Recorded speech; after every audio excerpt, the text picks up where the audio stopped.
یا ایہا الذین آمنوا اتقوا اللہ، اے ایمان والو اللہ سے ڈرو، یعنی تم صاحب تقوی ہو جائے۔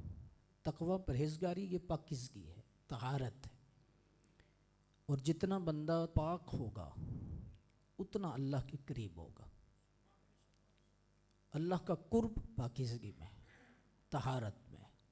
اب اس کی پاکیزگی میں جسم کے جتنے اعضاء ہیں، بالخصوص آنکھیں پاک ہوں، زبان پاک ہو، کان پاک ہو، سوچ پاک ہو، خیالات کی طہارت ہو، تو جتنی یہ چیزیں نصیب ہوں گی یہ خوش نصیبی بھی ہے اور اللہ کے قرب اور درجات کی بلندی کا سبب ہے۔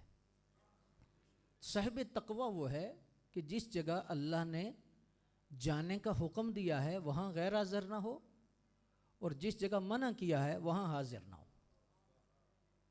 اگر یہ چیز نصیب ہو گئی تو وہ بندہ صاحب تقوی ہے۔ جو کام کرنے کا حکم دیا ہے نا کہ یہاں آپ نے آنا ہے، یہ کرنا ہے، وہاں غیر حاضر نہ ہو، یہاں نہیں آنا، یہ چیز نہیں ہونی چاہیے، وہاں کبھی حاضر۔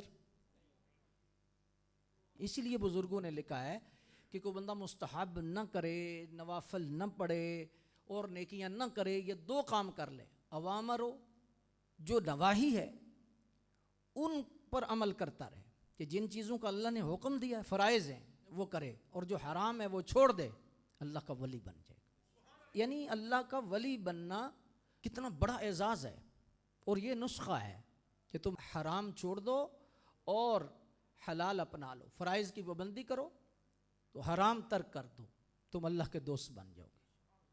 یا ایھا الذین آمنوا اتقوا اللہ، اے ایمان والو تقوی اختیار کرو، اللہ سے ڈرو۔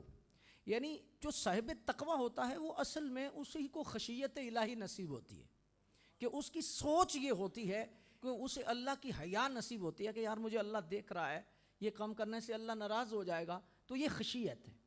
تو جتنی بندہ خشیت رکھتا ہے اللہ تعالیٰ کے ہاں اس کا درجہ بلند ہوتا ہے۔ اسی لیے علماء کے بارے میں فرمایا انما یخشی اللہ من عبادہ العلماء، بندوں میں خدا سے ڈرنے والے علماء، یعنی یہ معرفت حقیقی جنہیں نصیب ہے یہ وہ لوگ ہیں۔ اللہ کا قرب اور اللہ کی معرفت جن علماء کو نصیب ہے، فرمایا اللہ تبارک و تعالیٰ کا کرم اور اللہ کا فضل ہے ان پہ، اور اللہ کی مہربانی ہے، اور مخلوق خدا میں خشیت الہی والے وہی ہیں۔ ہاں جی، تو صاحب تقوی جو بندہ ہے وہ اصل میں مراقبے میں ہوتا ہے۔ مراقبہ سر جھکانے کو نہیں کہتے، مراقبہ اس فکر کو کہتے ہیں کہ جو بندہ سوچتا ہے کہ یہ میرے عمل کو اس ذات کی نگاہ حاصل ہے اور وہ ذات میرے عمل کو دیکھ رہی ہے۔